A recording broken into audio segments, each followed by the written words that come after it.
En vivo desde Morelia, México, iniciamos nuestro podcast Hombres al Borde para promover el cuidado de nuestra salud mental e integral. Quedan con ustedes sus anfitriones César Mendoza y Ricardo García. Buen día, sean bienvenidos al capítulo 67 de la segunda temporada de nuestro podcast Hombres al Borde. El día de hoy platicaremos sobre el trastorno de déficit de atención con hiperactividad en adultos y cómo afecta en las relaciones interpersonales. Por otro lado, los invitamos a compartir este podcast a sus familiares y amigos para promover nuestro cuidado de la salud mental. Soy Ricardo García y me acompaña como siempre en la conducción de este programa mi colega y amigo César Mendoza. Hola César, qué gusto tenerte de nuevo por acá y saludarte. No, pues como siempre también muy contento de poder estar compartiendo este espacio contigo y con nuestros invitados con los que siempre platicamos de temas pues bastante interesantes. Sí, nos dejan mucho que estar investigando y con mucho que masticar de información. Les recuerdo que estamos transmitiendo desde México para Latinoamérica y el mundo a través de radio online hispanohablante de salud mental. Además, nos pueden escuchar antes que todos por Spotify, donde nos encuentran como Hombres al Borde. El día de hoy nos acompaña en el programa. El día de hoy nos acompaña el psicólogo David Salinas García. Él es psicólogo egresado de la Universidad Michoacana de San Nicolás de Hidalgo. Ha brindado tratamiento por un año a adolescentes con medidas cautelares en la unidad especializada en adolescentes y adultos. Ha brindado clases de fundamentos del enfoque conductual, estadística inferencial y estadística descriptiva, Universidad Michoacana. Y actualmente labora en un centro de rehabilitación en adicciones como psicólogo. ¿Qué tal, David? Qué gusto tenerte por acá. Hola, ¿qué tal? ¿Cómo estás? ¿Cómo están?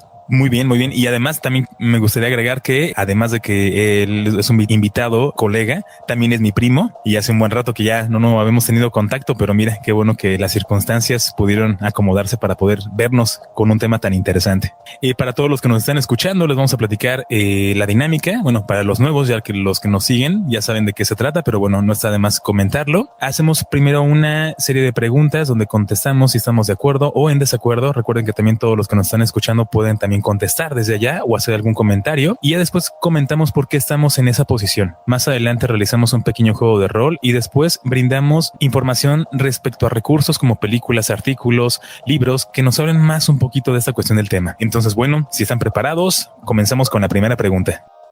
Estás escuchando el podcast Hombres al Borde. Te invitamos a escribir tu opinión en los comentarios y también a compartirlo para que ayudes a más personas a cuidar de su salud mental. ¿Es fácil identificar el déficit de atención en un adulto? David, ¿estás de acuerdo o en desacuerdo? Estoy en desacuerdo. Ok, muy bien. César, ¿estás de acuerdo o en desacuerdo en que es fácil identificar el déficit de atención en un adulto? Yo estoy en desacuerdo, un poco más hacia la mitad, pero finalmente en desacuerdo. Perfecto, ahorita nos cuentas por qué un poquito más a la mitad. Yo por mi parte también estoy en desacuerdo. Ahora estamos un poquito más como en esa medida, no hay tanta polémica. Vamos a ver el porqué de esa situación. David, ¿por qué estás en desacuerdo? Pues porque el déficit de atención en el adulto, bueno, primero hay que puntualizar que el déficit de atención es un trastorno del neurodesarrollo cuyos síntomas evolucionan con la edad. Entonces, gran parte de lo que se tiene conceptualizado como déficit de atención y en gran parte de los manuales diagnósticos va orientado hacia la niñez y la adolescencia, pero no tanto hacia la presentación del déficit de atención en las personas adultas. Por lo tanto, muchos clínicos aplican criterios adaptados a población infantil que evidentemente no van a aplicar para personas adultas. Por ejemplo, una forma en la que la hiperactividad se modifica con la edad es que se convierte ya no en un exceso de movimiento, sino en una rumiación muy constante o un sentimiento de estarse moviendo o impulsado por el motor, como una sensación de tener que estar ocupado. Entonces, como el déficit de atención de los adultos cambia con la edad, es difícil identificar ciertas presentaciones del trastorno en un adulto. Por ejemplo, en las mujeres, la hiperactividad también se puede expresar como ser muy hablador, interrumpir mucho, o centrarse mucho en un tema cuando sale en la conversación. Y eso puede dar pie a que se confunda con otro tipo de padecimientos o trastornos, como por ejemplo narcisismo, como trastorno límite de personalidad, como ansiedad generalizada, como depresión. Y por lo tanto, estar dando vueltas en diagnóstico sin realmente llegar a lo que pudiera ser la causa de fondo. Sí. Debido a esto es muy fácil de confundir con otras cosas. Sí, por supuesto, lo que mencionas ahorita y muy interesante, la cuestión de que en qué otro tipo de trastorno se puede confundir ya cuando llega a esta etapa, ¿no? De la adultez. Muy bien, muchas gracias, David, por tu respuesta. César, ¿por qué estás también en desacuerdo, pero más a la mitad? Cuéntanos. Bueno, creo que son varios aspectos a tener en cuenta, a considerar cuando hablamos de personas adultas, ya que, bueno, así como tal descrito en los principales manuales como trastorno, pues realmente en comparación con otros, pues es muy reciente. Entonces, muy posiblemente algunos de estos adultos ni siquiera han sido diagnosticados como tal, ¿no? Que puedan haber tenido déficit de atención desde la infancia y después que esto haya continuado en sus siguientes etapas de desarrollo. Y precisamente por lo que menciona aquí David, la cuestión es de que pues van cambiando, ¿no? Y las personas conforme van creciendo es posible que algunas de estas características relacionadas con el TDAH pudieran estarse haciendo a través de algunas estrategias o algunas técnicas, pues de cierta forma funcionales o mejor adaptadas a ciertos campos, ¿no? Por ejemplo, en el caso Como del enmascaradas. deporte. En el caso del deporte, ¿no? Por ejemplo, algunos chicos que en la infancia, en la adolescencia tuvieron hiperactividad, pues a lo mejor a través de una actividad más intensa de trabajo de alto nivel, pues a lo mejor ahí pues está bien adaptada esa característica, ¿no? Entonces, no necesariamente representa una disfuncionalidad para la persona. Entonces, pues la cuestión es de que sí, o sea, conforme van creciendo, van haciendo ciertas adaptaciones que tienen la posibilidad de poderse enfocar en ellas, cuando en el caso de los niños y de los jóvenes, pues apenas quizás están como empezando a identificarlas, e incluso en muchos casos, pues ni siquiera están adecuadamente diagnosticados, ¿no? Como tal. Entonces, digo, la dificultad de poder hacer ese diagnóstico radica en principio de que luego se confunden algunas características, acciones o comportamientos o conductas del TDAH con otras conductas que no necesariamente lo son. Ok, de acuerdo. Muchas gracias, César, por tu comentario. Y bueno, creo que la cuestión en ese sentido, en lo personal, yo no, en la cuestión de que estoy en desacuerdo, mucho en la cuestión de complementarlos, porque realmente ya lo comentaron, la cuestión de que se puede confundir también con otra cosa. Ya más adelante, mientras tratamos de adaptarnos a la vida social adulta, de alguna forma empezamos a tener como esa cuestión de no sentirnos excluidos de muchas situaciones. Ya empieza la cuestión de la pareja, la construcción de una familia, la parte de buscar trabajo, de desenvolverme en ese ámbito. Entonces llega a ser un poco más complicado el que se alcance a percibir si una persona adulta tiene déficit de atención o no lo tiene, principalmente por eso. Luego existe como la cuestión de que, ay, es que eres muy flojo, es que te distraes muy rápido, es que no pones atención, y pareciera como una cuestión más complicada que también llega a afectar en muchas esferas de la vida en ese sentido. Y como bien lo menciona David, se puede confundir también con otros trastornos al momento de poder identificar algo, porque luego se tiene cierta idea. Es que el déficit de atención nada más se da en niños, ¿no? Mientras uno va creciendo se pierde, ¿no? O ya no existe, como si fuera una cuestión, como si fuera una gripe, ¿saben? Así como de, ya se le quitó, ya antes tenía déficit y ya se le quitó, pero fue por el tiempo, ¿no? O fue porque también a golpes se le quitó. Bueno, yo lo menciono porque en mis tiempos era como que si no entendías algo, pues a golpes. Entonces, bueno, tiene como esa circunstancia muy interesante por ese lado. Y para eso va también la cuestión de la segunda pregunta. Estás escuchando el podcast Hombres al Borde. Te invitamos a escribir tu opinión en los comentarios y también a compartirlo, para que ayudes a más personas a cuidar de su salud mental.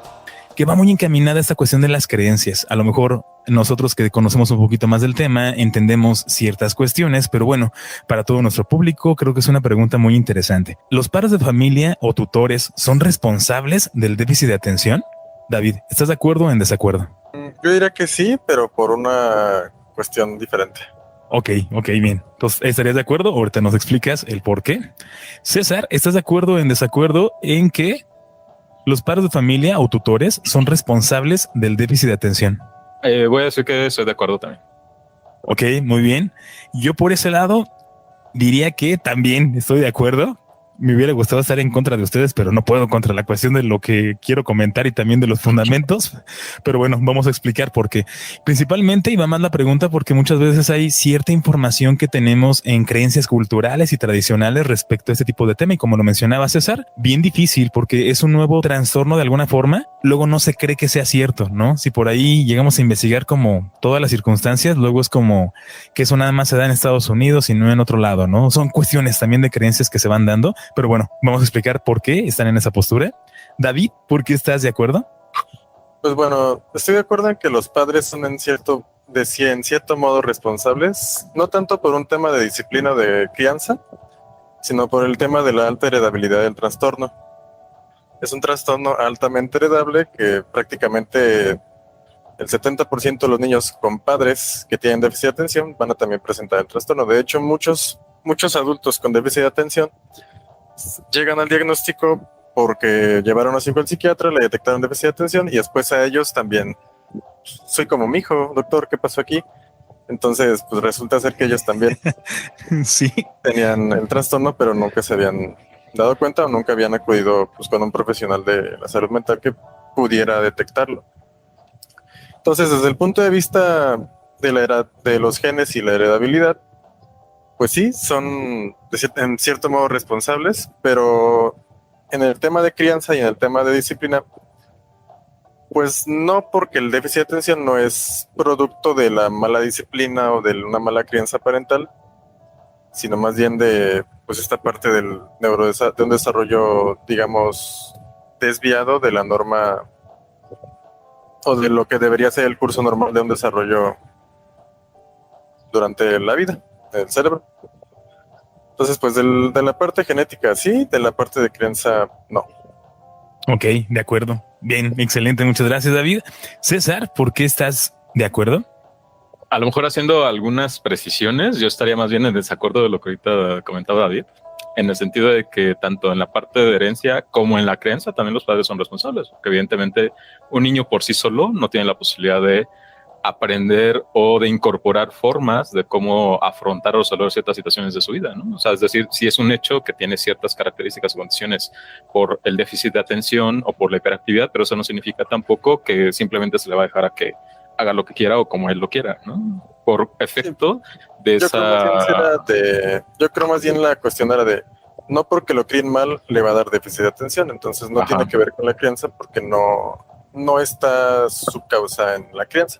Que eso es uno de los puntos que sí habría que revisar, ¿no? Justamente para la parte del diagnóstico, de la parte también de la evaluación, porque ahí es donde hay las confusiones. Es decir, algunos comportamientos similares a lo que podría ser la falta de atención y hiperactividad pudiera sí estar relacionado con la crianza y no precisamente con TDAH, ¿no? Y es ahí donde habría que hacer como esta diferenciación y poder ayudarles precisamente a los padres a poder reconocer o identificar estas diferencias para que entonces ahí en todo caso, si no se trata de TDAH, pero sí se trata de una cuestión de que ciertos comportamientos son disfuncionales por la forma de crianza, entonces también se hagan cargo de esa parte, ¿no? Pero volviendo a este punto de la responsabilidad, yo diría que pues parte de la responsabilidad es hacerse cargo, ¿no? Entonces, aun y cuando se diagnostique TDAH, pues sí les toca a los papás, ¿no? Hacer una intervención con el acompañamiento, asesoría y apoyo de algún profesional, pero aún así necesitan sí hacerse responsables como de esa parte, ¿no? De la intervención con el chico. Ok, de acuerdo. Muchas gracias, César, por tu comentario. Por mi parte, en la cuestión de que estoy de acuerdo en que los padres son responsables, tanto en la cuestión de la genética, por supuesto, porque como bien lo mencionas, David, un gran porcentaje tiene que ver con una cuestión de herencia y también la cuestión de la crianza, más en el sentido, como bien menciona César, cómo se puede adaptar a las circunstancias, porque como también es un trastorno nuevo, bueno, no nuevo en el sentido de que apenas acaba de crearse, ¿no? O apenas acaba de ser, sino que a lo mejor ya existía, pero también no lo manejaban de una forma más adecuada o siguiendo algunos parámetros importantes y que eso era lo que afectaba constantemente. Entonces, la cuestión de cómo se puede adaptar un niño a la vida adulta o cómo va creciendo con este trastorno de déficit llega a ser complicado si no tienen las herramientas necesarias para poder llevarlo a cabo. Y de alguna forma el padre es el que tiene que estar un poco más consciente de las situaciones que le está pasando a su hijo para poder tomar medidas adecuadas. Principalmente porque luego Y yo lo digo en mi práctica profesional, me han llegado algunos adolescentes en la cuestión de déficit de atención con hiperactividad y luego los padres es como de, pero ya se le había quitado, pero ya se lo había olvidado, ¿no? Entonces pareciera que es como a un lado, ¿no? Como de no es tan importante o como que se está haciendo o como que quiere jugar conmigo, que bueno, también están los casos de las personas que diagnostican negativamente el déficit de atención y pues el adolescente se viste muy cómodo con eso cuando le conviene, por supuesto, pero más en las otras instancias pareciera que el padre no quiere verlo por completo, pareciera que se va a quitar. Creo que lo mismo sucede con algunas otras instancias, por ejemplo, la cuestión del autismo. No sé si a lo mejor a ustedes les ha pasado que luego los papás piensan que en algún momento se va a curar. ¿Sí me explico? Como si fuera un tipo de enfermedad que se cura y no aceptan por completo las dinámicas diferentes que pueden existir. Y creo que la cuestión de la apertura por parte de los padres es muy importante porque al final de cuentas es un gran apoyo básico para la cuestión de la crianza de sus hijos y cómo lo van a llevar a cabo. Entonces, bueno, la cuestión de que los padres de familia son responsables de eso, por supuesto, pero haciendo hincapié en lo que estaban mencionando David y César, en el sentido no de que pues tengan que hacerlo directamente, ¿no? Es una parte donde se va aprendiendo y van construyendo constantemente toda esta idea. Hablando de que se trata de un trastorno nuevo, pues también habría que ver la historia del trastorno, porque la primera descripción de un cuadro clínico que hoy describiríamos como déficit de atención fue realizada en 1798. Entonces ya se tenía, digamos, una pauta de qué era lo que estaba, de que había algo pues con lo que se llamaba antes como síndrome hiperkinético de la niñez, que después se fue a convertir en déficit de atención. Luego también en 1902 un investigador llamado George Steele también en sus conferencias sobre los niños hiperactivos e inatentos da una descripción de el déficit de atención.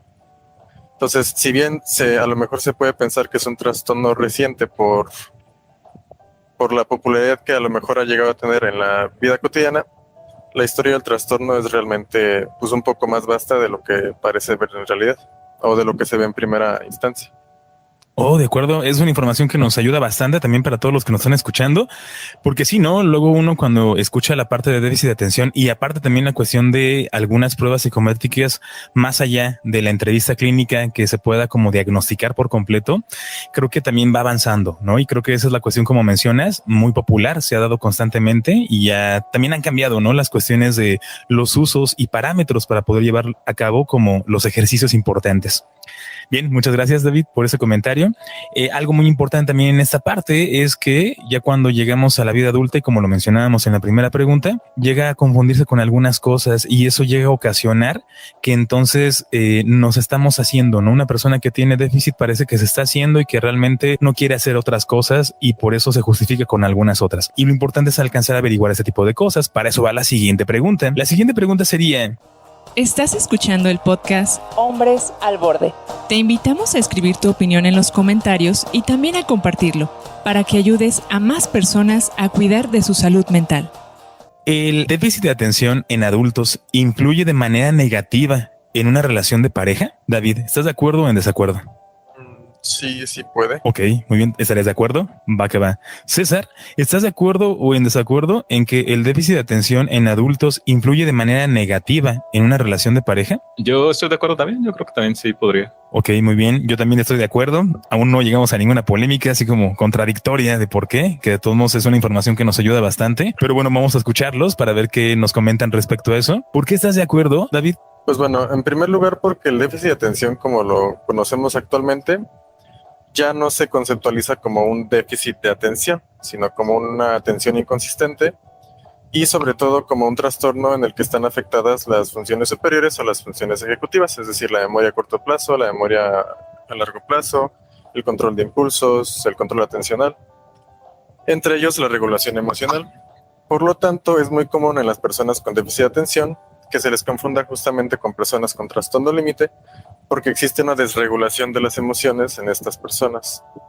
Puede o no haber, pero casi siempre viven las emociones de manera más intensa. Se ha descrito un cuadro que se llama disforia sensible al rechazo, que está presente en los adultos con déficit de atención, que describe la reacción exagerada de dolor y de sufrimiento que sienten algunas personas con déficit de atención ante la pérdida de una amistad, de una pareja, de un otro significativo, llegando incluso a quererse matar o llegando incluso a a hacerse daño a sí mismos. Este concepto de disforia sensible al rechazo es propuesto por un psiquiatra que se llama, creo que se apellida Barclay, creo que George Barclay o algo así, que es un investigador bastante conocido en el campo de la investigación del déficit de atención.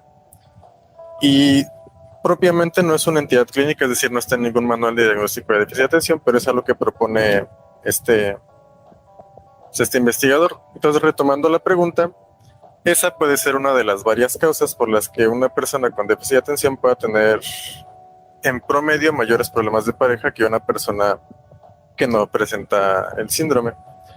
Porque pues también la falta de atención o los olvidos pues también puede ocasionar peleas, puede confundirse con que a la pareja no le importan los sentimientos de la otra porque no recuerda o porque no hace lo que dijo que iba a hacer. Cuando este compromiso pues sí estaba muy presente en la persona, pero olvidó que tenía que hacerlo ese día o simplemente no lo tenía presente. Entonces, los olvidos, la falta de atención, la impulsividad, por ejemplo, la impulsividad puede llegar a conductas promiscuas o a gastos excesivos o incluso a peleas que a lo mejor no deberían haber llegado por la misma irritabilidad que a lo mejor pueden tener. Entonces, todos estos factores pues influyen para que una persona con déficit de atención en promedio tenga más problemas de pareja que una persona que no los tiene. De hecho, estadísticamente se divorcian más. Mira, es un dato que hay que tomar en cuenta para que todos los que estén escuchando, cuando se vayan a casar, háganle una prueba de déficit de atención a su pareja para checarlo, ¿no? Para estar al pendiente. Muchas gracias, David, por este comentario.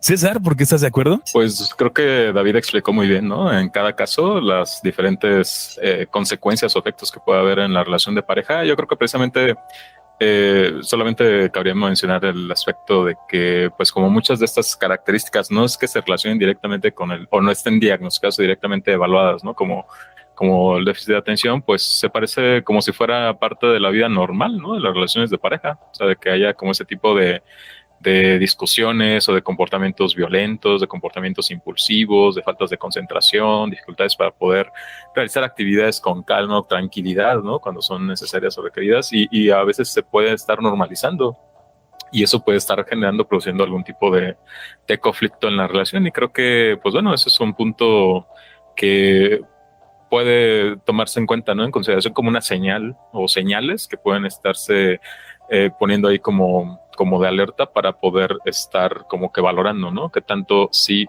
es algo que puede estar en manos de la persona, poder modificar o poder cambiar a partir de un acuerdo o de un compromiso que se pueda hacer de forma mutua, y que puede estar escapando de las manos de la persona, ¿no? De la propia persona, que incluso a lo mejor ni siquiera él mismo se dé cuenta de que está presentando ese tipo de conductas o comportamientos derivados de la condición del trastorno por déficit de atención, ¿no?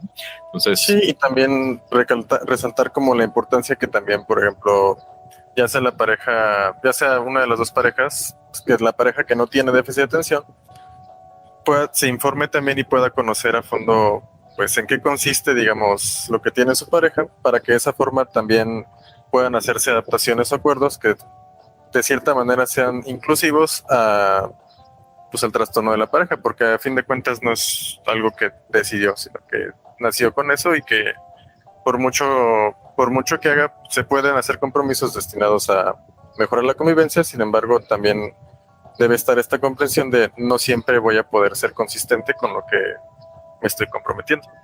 Y ver que la otra persona quiere aceptarlo, ¿no? A final de cuentas, una vez que sea identificado, reconocido, porque bueno, también creo que también está esa posibilidad, ¿no? Que la otra persona puede decir, bueno, a ver, o sea, que se pueda preguntar a sí misma, ¿quiero o no continuar una relación de este tipo con una persona con estas características, ¿no? Ok, de acuerdo. Muchas gracias, César, por ese comentario.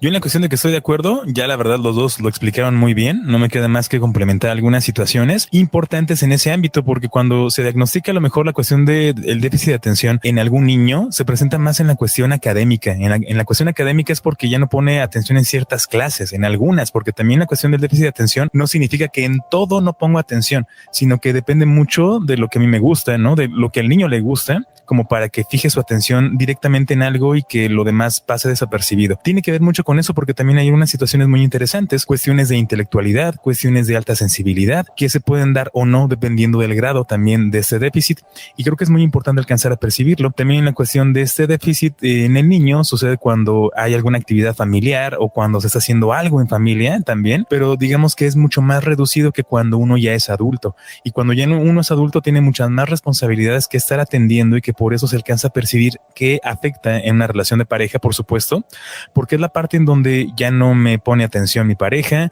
ya no le interesa, como mencionaba David, ya no es empática conmigo, estoy sintiendo algo y de repente como que no me pone atención o no le interesa lo que yo le estoy diciendo, y empieza a ver como ciertas cuestiones complicadas. Y creo que esto que comenta y pone sobre la mesa César, la cuestión de que también uno puede estar abierto a decir, no quiero estar con una persona así, o sí lo quiero estar, tiene que ver con ese tipo de situaciones, porque luego damos por hecho ciertas actividades por cuestiones de los conceptos que ya tenemos de manera cultural.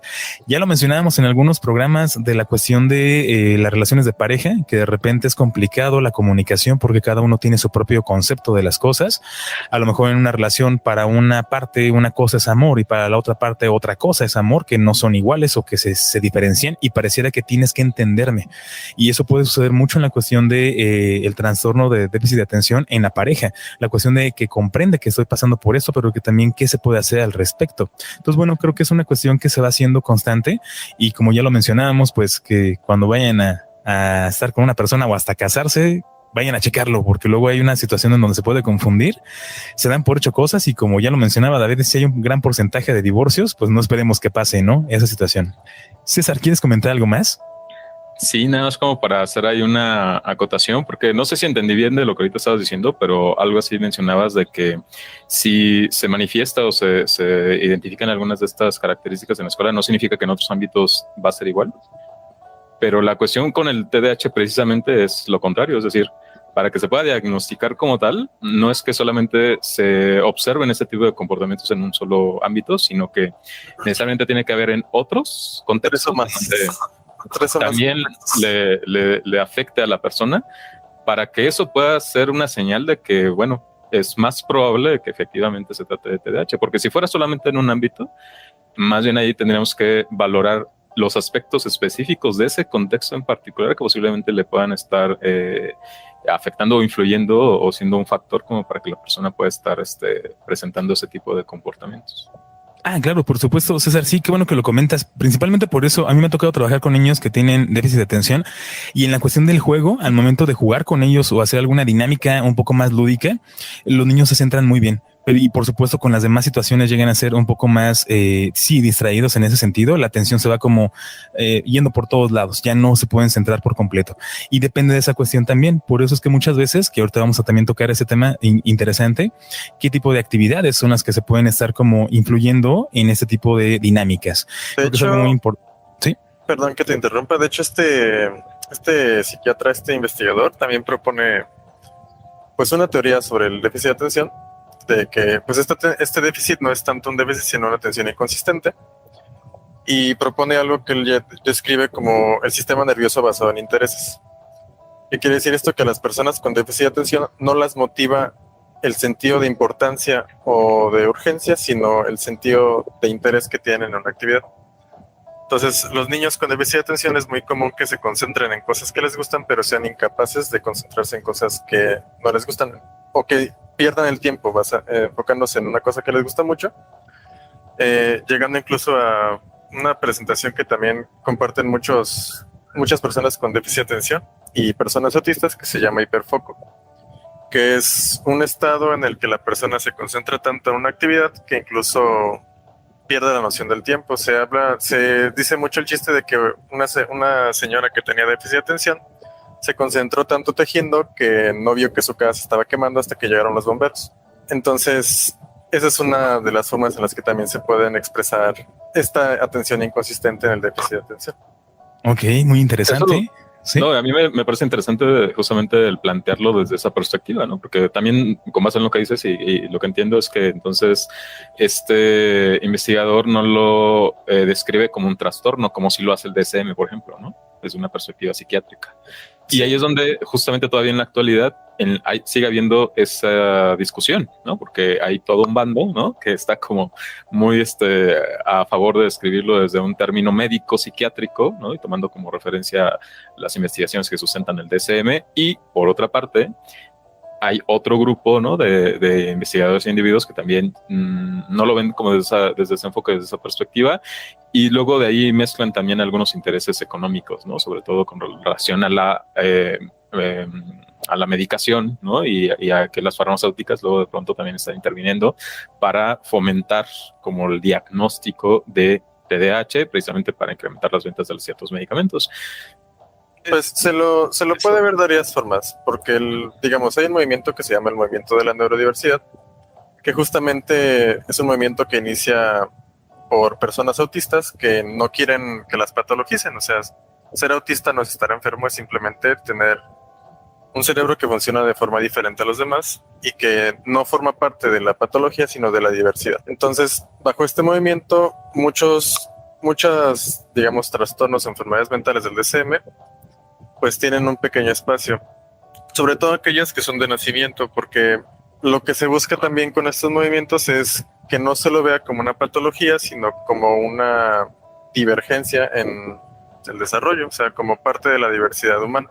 Visto de este modo, pues también habría que ver pues qué tan graves son, digamos, los síntomas de TDAH en las personas, porque también varía por nivel de gravedad. O sea, no es lo mismo.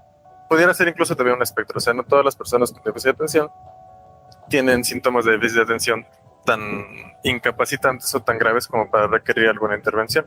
Sí, y de alguna forma también la cuestión que menciona César, la cuestión de la medicación, que también tiene que ver como un factor importante dentro de este ámbito, cómo se diagnostica y quién lo diagnostica y qué es lo que se receta, ¿no? Eso es bien importante también en ese sentido, porque era lo que también se debatía en algún momento. No existe como tal una prueba psicométrica como para identificarlo, es más como a través de una entrevista clínica el hecho de poder decidirlo, pero también está esta cuestión del DSM. Para todos aquellos que nos han escuchado a lo mejor por primera vez o que no están muy familiarizados con la cuestión de la psicología, el DSM es así como una biblia de los trastornos donde te dice qué sí tiene, qué no tiene. Es un tabicotote que nos dejan en la universidad casi de fuerzas durante una temporada, y que de repente si caes ahí en una situación ya tienes el trastorno, ¿no? Que te dicen como creo que son 5 más de los siguientes parámetros ya tienes, que de repente ya también hay ciertas polémicas por la cuestión de que en el DSM-5, tengo entendido que es el último, ya casi ser un adulto normal también es un trastorno, casi, ¿no? Lo menciono por varias cuestiones, pero creo que es muy, muy interesante esto que menciona David, porque bueno, es la cuestión de cómo se va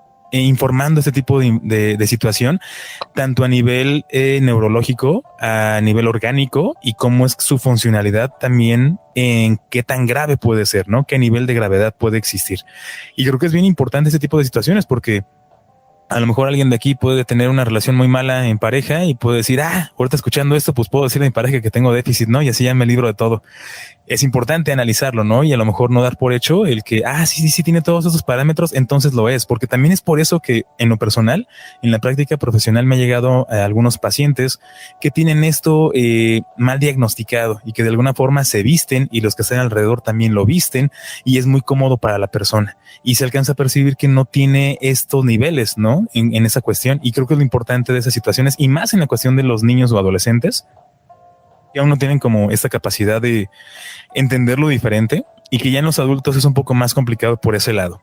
Pero bueno, seguimos con la cuestión de las preguntas. De hecho, vamos con la última pregunta. Estás escuchando el podcast Hombres al Borde. Te invitamos a escribir tu opinión en los comentarios y también a compartirlo para que ayudes a más personas a cuidar de su salud mental. Que más allá de una cuestión de estar de acuerdo o en desacuerdo, tiene que ver con que ustedes nos platiquen desde su punto de vista y desde su ámbito profesional y bueno, cómo se han desarrollado. ¿Qué actividades consideran que son importantes en un adulto con trastorno de déficit de atención? David.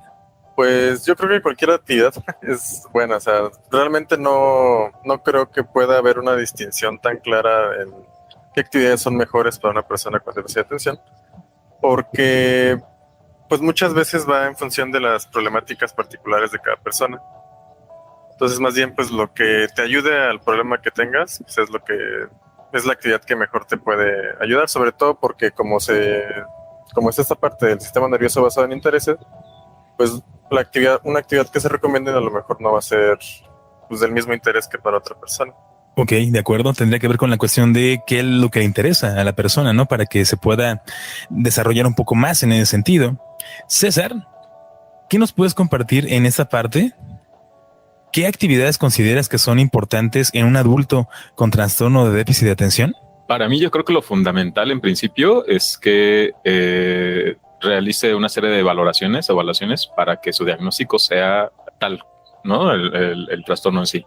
El no autodiagnosticarnos con base en artículos que luego leemos en un video de YouTube o lo que incluso nosotros mismos ahorita estamos diciendo, ¿no? O sea, que describimos ciertas características y que ya de ahí empecemos a relacionar y ya directamente concluyamos que tenemos este trastorno, ¿no? Esta condición. Entonces, yo creo que lo primero fundamental es no llegar a una conclusión precipitada, ¿no? Por nuestra propia cuenta o de forma independiente, sino que además esto pues no es de que solamente con acudir con un psicólogo pues ya se va a hacer el diagnóstico, es requerible hacer un diagnóstico multidisciplinario donde puede intervenir el médico, el psiquiatra, el neurólogo y que en conjunto también con incluso, bueno, dependiendo de en qué edad de etapa se encuentre, si es también el pedagogo o el psicólogo, pues pueda llevarse a un diagnóstico pues más concluyente en este caso. Entonces creo que en principio es eso, ¿no? Tenerlo bastante claro para que ya luego, ahora sí, en función de los propios gustos, necesidades de una persona adulta, podemos considerar que ha tenido un trecho bastante recorrido y puede ir reconociendo, identificando qué tipo de actividades a sí misma le pueden resultar funcionales para mejorar cada uno de estos aspectos, incluso no descartar la parte de la medicación, ¿no? Si se ha llegado a verificar que ciertos medicamentos tienen la posibilidad de ayudarnos a mejorar la parte de la atención, la parte de la impulsividad, pues tenerlo en cuenta, ¿no? Como una opción, como una posibilidad, siempre estando bien informados, ¿no? Con respecto a los efectos secundarios que pueda traer consigo, a todas las reacciones y a también las consecuencias, ¿no? Que pueden traer algunos de ellos. Entonces, mientras estén bien informados, yo creo que las decisiones que tomen, pues hay que confiar en que serán las mejores. Ok, excelente. Muchas gracias, César, por tu comentario. Yo, en la cuestión de las actividades que considero que a lo mejor es importante que lleve un adulto con trastorno de déficit de atención, creo que principalmente en cuestión, ¿no? Y a nivel de las actividades tendría que ser algo más en la parte de organización. ¿Cómo me organizo con las actividades que tengo? Porque como ya lo hemos mencionado, el adulto pues ya se empapa y se adapta a esta nueva sociedad y responsabilidades que tiene. Y por supuesto que es muy fácil que se pueda distraer constantemente. Puede ser muy propenso a que pueda tener algún accidente, a que se le pase algo, y lo importante es más bien la cuestión de la organización. Creo que empezando con esas actividades nos ayuda bastante ya después para poder enfocar alguna situación en este ámbito, ya de los gustos, como menciona David, en el sentido de que qué es lo que más le llama la atención o cómo puede ocuparse, ¿no? Que también es parte de esas actividades ocupacionales, cómo me dirijo y cómo centro mi atención en ese tipo de situaciones, pero siempre y cuando hay una cuestión de organización, porque si no existe una organización y luego tengo un déficit de atención, va a ser más probable que empiece a complicarse las cosas ya en la vida adulta. Muy bien, y bueno, ahora pasamos a esta dinámica del juego de roles. Muy interesante. Vamos a ponernos aquí en un escenario en donde David es un trabajador de una empresa. Vamos a ponerle a lo mejor empresa X que brinda servicios para las personas, ¿no? Un servicio en general. Tú trabajas ahí, David tiene trastorno de déficit de atención y acá César va a estar dentro de el departamento de recursos humanos. Le va a llamar la atención a David porque, bueno, ya ha habido quejas de algunos clientes porque han pasado algunas circunstancias, pero algo bien importante, vamos a basarnos en que en recursos humanos, César no va a ser psicólogo. Sí, yo sé, es algo que nunca se ha visto en este México, ¿no? Que en un departamento no haya psicólogos, yo sé, de recursos humanos no pasa, yo sé, vamos a imaginarnos que así va a ser, ¿no? Para ver cómo se da la situación, porque probablemente algunas situaciones sucedan y no estén muy informados del tema, ¿no? Y entonces a lo mejor te estás haciendo o está pasando algo y bueno, lo haremos de esa manera. Entonces va a llegar David con César, que es el de recursos humanos, como, oye, me llamaste, querías platicar conmigo, me informaron ahorita uno de mis compañeros y ahí se va a empezar a desenvolver la situación para ver qué tal queda. Lo vamos improvisando. Desarrollar un poco el contexto, me voy a imaginar que estamos como en un centro comercial y David es cajero, ¿no? Como ándale, luego se cometen muchos errores. A veces, no tanto, ¿verdad? Sí. Bien, entonces empezamos en ¿Tú cómo lo harías? Te invitamos a participar en nuestro juego de roles. luces, cámara, acción. David, bienvenido, qué bueno que viniste. Pasa, por favor, toma asiento. Sí, está bien. ¿Para qué me llamaron? Pues mira, fíjate que lo que te quería plantear es que ya constantemente han venido los supervisores a quejarse aquí conmigo porque pues estás cometiendo muchos errores ahí donde tú estás en la línea de cajas aquí de nuestro centro comercial y pues constantemente te está haciendo falta dinero y pues eso pues está afectando bastante a la compañía, a la empresa. Entonces pues quería ver qué es lo que estaba pasando, ¿no? Pues según yo cuento bien, o sea, yo realmente no, o sea, yo de hecho rectifico como 4 veces antes de pasar la caja. Pero si estás de acuerdo que de cualquier manera cuando te hacen el conteo final te sigue haciendo falta dinero, ¿no? Pues no me había dado cuenta de que estaba haciendo falta dinero. ¿No te lo habían dicho? Porque bueno, según a mí los reportes que me han pasado, incluso te ha estado tocando que pagar de todos esos efectivos pues que te están haciendo falta. Ah, eran esos. No, entonces sí. Sí, me ha Entonces, estado faltando dinero. De hecho, justamente por eso estoy rectificando como 4 o 5 veces antes de hacerlo. ujú. Y aún a pesar de eso, sigue habiendo este problema, porque por lo menos me dicen que está pasando entre 2 y 3 veces por semana. Entonces, eso sí es bastante alta esta incidencia. Sí, es que a veces, pues hay muchos clientes y mucho movimiento y yo tengo que contar rápido y a lo mejor se me va uno que otro billete o por la presión, de repente no sé, o sea, yo realmente intento pues contar todos los billetes que puedo y según yo lo hago bien, pero no sé por qué me pasa tanto, no sé por qué tengo tantos errores si según yo lo hago todo bien. Ujú. Y entonces, ¿qué vas a hacer con esto? Porque, pues, digo, la cuestión es de que no nada más es cuestión de que la compañía pierda, a final de cuentas tú lo estás pagando, pero pues también tú eres el que está ahí también como que, pues teniendo que estar cubriendo todos esos faltantes y pues eso también te está afectando a ti. Pues sí, pues no sé qué cosas se puedan adaptar o qué se puede hacer para ayudarme a pues, que no me falte así el dinero. No, pues tú dime, o sea, ¿qué es lo que hay que hacer? Pues yo estoy viendo que me cuesta mucho trabajo contar los billetes. Entonces me ayudaría mucho si hubiera una máquina que los contara por mí. Yo creo que eso ayudaría muchísimo a que no me pasara tanto. Ujú. Bueno, la cuestión es de que el resto de tus compañeros no necesitan tener esa máquina para no estar cometiendo sus errores. Entonces, creo que pues no es cuestión de tener que estar haciendo ese gasto. ¿O usted qué propone? No, pues tú dime, o sea, finalmente tú eres el que está viendo que tienes este problema y pues que tienes esa dificultad, ¿no? Entonces, ¿qué puedes hacer? Qué facilidad hubiera que alguien más cubriera mi turno y yo me moviera a un departamento menos concurrido o con tanto movimiento de dinero? O sea, el problema es que te contraté para que estuvieras en la línea de cajas. Entonces, pues ese es el puesto y las tareas que te asignamos para que cubrieras aquí dentro de la empresa, ¿no? Y la cuestión es de que si esa falta de atención está sucediendo, se está presentando en ese departamento, pues en todos los departamentos, al final de cuentas, se requiere o se necesita que estés muy atento, ¿no? A cualquier cosa que se necesite para la operación, ¿no? Entonces, pues yo no sé si ahí también va a seguir habiendo problemas. Pues voy a hacer mi mayor esfuerzo para que no siga pasando. Bueno, pues mira, yo lo que te puedo decir es de que por petición de los supervisores, te vamos a tener a prueba nada más esta semana, ¿no? Tienes como para corregir todas estas situaciones y si no, pues con la pena, pero pues creo que vamos a tener que rescindir tu contrato. Ok. Y corte. Excelente, bien, bien. Muy duro, Sí, ¿no? sí. Creo.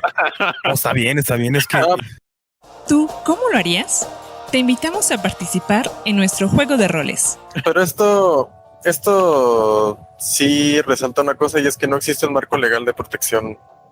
No existe un marco legal, como sí lo hay en otros países, de protección a ciertas discapacidades. De hecho, el déficit de atención está considerado como una discapacidad en Estados Unidos y por lo tanto legalmente puedes exigir que tu medio de trabajo haga adaptaciones para que tú puedas trabajar mejor. Entonces, por ejemplo, cuando yo le pedí el contador de dinero, si fuera otro lugar, legalmente yo podría haberme amparado para exigir que sí hiciera esa modificación.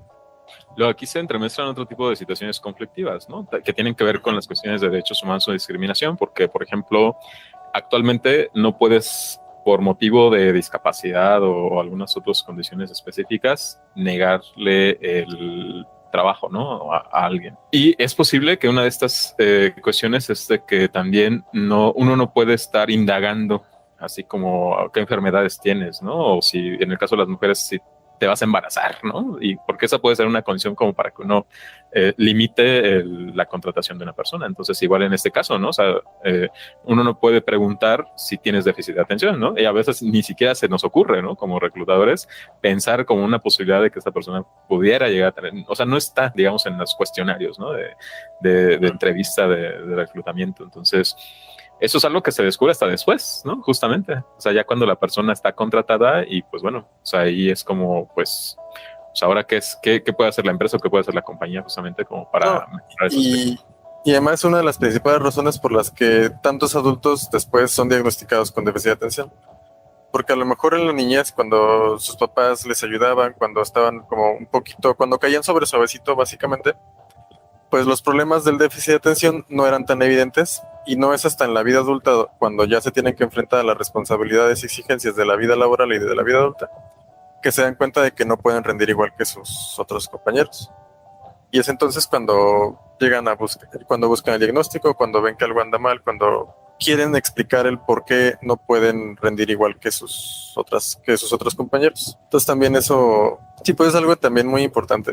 Sí, ¿qué está analizando? Creo que es una cuestión que se puede dar en muchos aspectos, y yo creo que, bueno, a mí me gustó mucho cómo se dio esta dinámica del juego de rol, principalmente basándonos en que si imagináramos que en un departamento de recursos humanos no hubiera un psicólogo, ¿no? Que no se da, ¿qué pasaría? Porque eso es lo que más comúnmente existe, y qué tipo de situaciones se llevan a cabo, porque luego la falta de ese tipo de comprensión por la situación en donde tienen que estar rindiendo por lo que se contrató y el perfil que me estás presentando no va con la parte de darle otro seguimiento diferente o qué es lo que mejor se puede hacer, ¿no? Yo creo que en otro ámbito, yo sé que César hubiera dicho, no, ¿sabes qué? Pues te va a hacer un diagnóstico, ¿no? Y vamos a ver qué tipo de medicación es la que más funciona y tienes tanto tiempo, siguiendo los lineamientos que menciona la cuestión de recursos humanos, pero también en la cuestión de apoyar al trabajador en ese sentido. Creo que es algo muy interesante. Me gustaría escucharlos en el sentido del juego de rol como tal. ¿Cómo se sintieron actuando en ese papel? David, ¿qué nos puedes mencionar de eso? Es como que de repente me sentí un poquito bloqueado de, ay, ¿qué le digo? ¿Cómo le hago? ¿Te sentiste distraído? No, pues más como de, pues ya valió madre, ¿no? Ya me va a despedir. Ya qué más hago, ¿no? Y no, y además me gustó mucho que lo que fuiste haciendo, porque era como, de lo del dinero, pues no me ha faltado, siempre cuento. No, pero pues ha faltado dinero, ¿no? Te dice César. Sí, cierto, sí, de eso. Creo que hasta quedó muy bien, ¿no? Igual, y si tú dijiste, híjole, ¿qué contesto? Quedó muy bien en la cuestión de esa tensión, ¿no? Como esa tensión de, híjole, no, sí se le está yendo la onda, ¿no? Y algo está pasando ahí. César, ¿qué nos puedes comentar respecto a este juego de rol? Creo que desde la perspectiva ya como psicólogo, ¿no? Que me ha tocado trabajar en el ámbito de recursos humanos, sí está ahí un poco complicada la cuestión de qué lado estás, ¿no? O sea, si del lado del trabajador o del lado de la empresa. Porque al final de cuentas, uno mismo como psicólogo es trabajador de la propia empresa, ¿no? Entonces uno también vela o ve por que se cumplan y se cubran los objetivos de la compañía, porque pues básicamente de ahí vivimos, ¿no? O sea, no es nada más de que la empresa de eso subsista, sino que también de eso depende nuestro propio trabajo. Entonces ahí de pronto es que es complicado lo que voy, ¿no? De qué lado nos ponemos, porque incluso siendo psicólogos, pues hay quienes asumen este rol como bastante restringido, ¿no? O rígido, de ponerse solamente del lado de la empresa, ¿no? Y lo que me diga mi gerente, lo que me diga mi patrón, lo que me diga quien me paga, o sea, eso se hace, ¿no? Entonces, si aquí yo estoy observando, está viendo, pues, que no está rindiendo la persona, que no está teniendo un buen desempeño, pues, no hay otra más que poner como que las cartas sobre la mesa, como se dice, ¿no? Y darle ciertos tiempos y no involucrarse más allá, no intervenir más allá de esto, porque además, digamos que no necesariamente se tiene como esa función, ¿no? Dentro del ámbito organizacional. Sin embargo, creo que sí es importante, es necesario el que se puedan llegar a prever incluso este tipo de circunstancias o situaciones desde antes, ¿no? Pensando justamente en la empresa como en el punto intermedio, ¿no? Pensando en la empresa y pensando también en la propia persona, ¿no? desde la parte del reclutamiento y la selección de personal, pues hay la posibilidad de hacer ciertas pruebas, ciertas valoraciones, ciertas búsquedas de referencias incluso, ¿no? Porque a lo mejor esta persona se había desempeñado ya antes como cajero, ¿no? Esa es la única información con la que me llega y la que tengo, y pues automáticamente yo le asigno la función de cajero, cuando posiblemente en otros lugares ya había tenido esa misma dificultad, ese mismo problema. Entonces, desde ahí yo ya puedo ir también valorando, ¿no? El hecho de que, ok, si lo contrato, pues ver qué tan conveniente puede hacer en el área de cajas, o como lo sugería aquí mismo él mismo, ¿no? Poderlo ubicar en otra área, en otro departamento, en donde, aunque pudiera llegarse a presentar algunos de estos detalles, pues no representa o signifique de manera tan importante, tan significativa un error, como lo sería en la cuestión del dinero, ¿no? Por ejemplo. Y eso es algo que se puede estar previendo desde mucho antes, sin la necesidad incluso de que la propia persona nos tenga que revelar o nos tenga que decir que presenta determinada condición o cierto padecimiento. O sea, esas son ya cuestiones de habilidades que ya como parte del área de recursos humanos pues se tienen que estar desarrollando. Pero como muy bien dices, Ricardo, ¿no? O sea, de manera irónica, el hecho de que... Sí. O sea, puede haber cualquier otro profesional en el área de recursos humanos menos un psicólogo. Y cómo afecta, por supuesto, porque creo que la mayor parte es como, bueno, contadores. Bueno, me han contado. Sarcástica, no sé. Sí, no, a manera de zona, ¿no? Bueno, creo que es algo muy importante en ese sentido y bueno, por ahí también nos comentarán todo el público que nos está escuchando, qué le parece esta situación, cómo lo hubieran manejado ustedes, estando en qué lugar, y desde esa perspectiva nos ayuda mucho también para que todo el demás público también pueda leerlos a ustedes y también platicar un poquito y masticar sobre este tipo de tema. Bueno, pasamos ahora a la cuestión de las recomendaciones.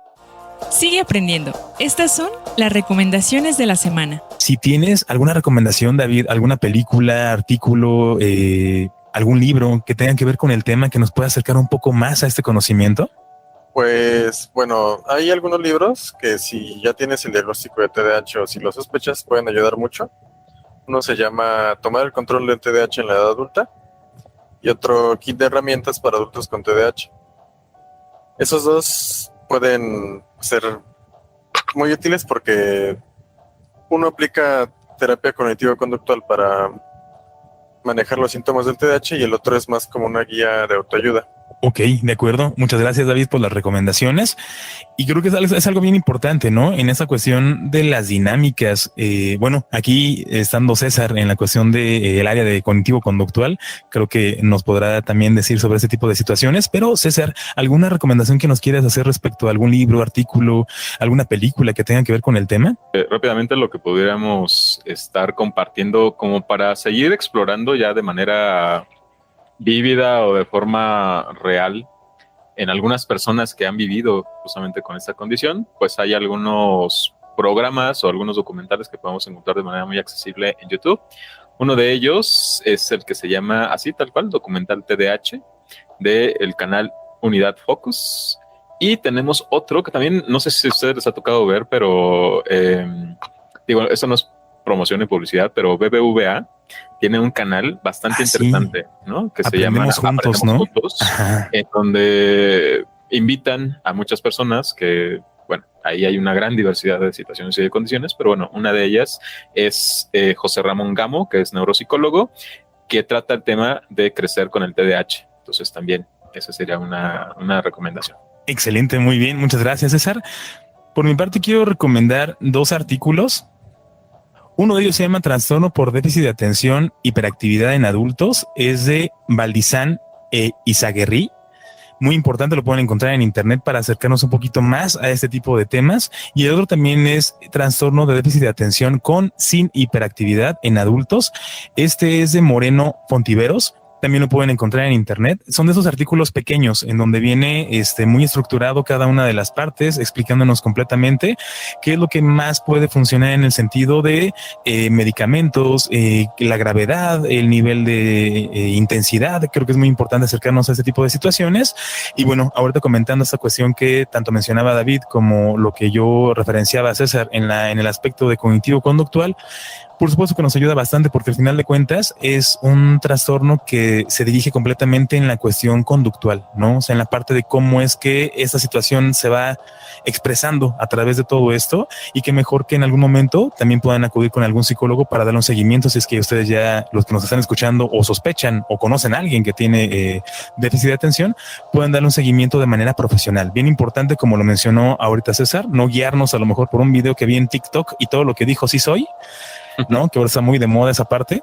No, es más bien como acercarnos a la cuestión profesional para no desviarnos a lo mejor de temas que podemos estar confundiendo con otras cosas. Y bueno, ya para despedirnos, David, si alguien se quiere comunicar contigo, si se quiere acercar para algún tipo de asesoría o intervención, ¿cuáles son tus redes sociales? ¿Cómo nos podemos comunicar contigo?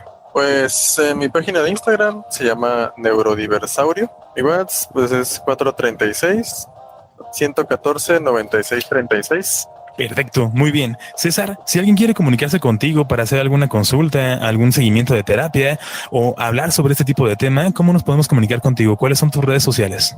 A mí me encuentran en las principales redes sociales como @SicCesarMendoza o también a través de WhatsApp. Me pueden mandar un mensaje en el 44 31 43 84 78.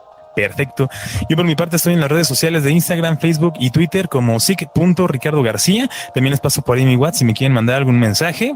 Es 4431 98 42 30. Y bueno, agradecerte mucho, David, el hecho de que estuvieras por acá platicándonos de un tema tan interesante y tan extenso, por supuesto, que siempre, como decimos con César, nos quedamos a veces muy limitados, ¿no?, del tema y queremos como abarcar todavía más, pero por supuesto que quedan los micrófonos abiertos para que puedas venir cuando gustes. Muchas gracias. Un gusto hablar con ustedes y participar en el podcast. Perfecto, muy bien. Y bien, queridos amigos, adorable público, así termina otra emisión de este podcast de Hombres al Borde. También agradecemos a aquellos que desde sus casas nos estén escuchando, toda su compañía en este programa.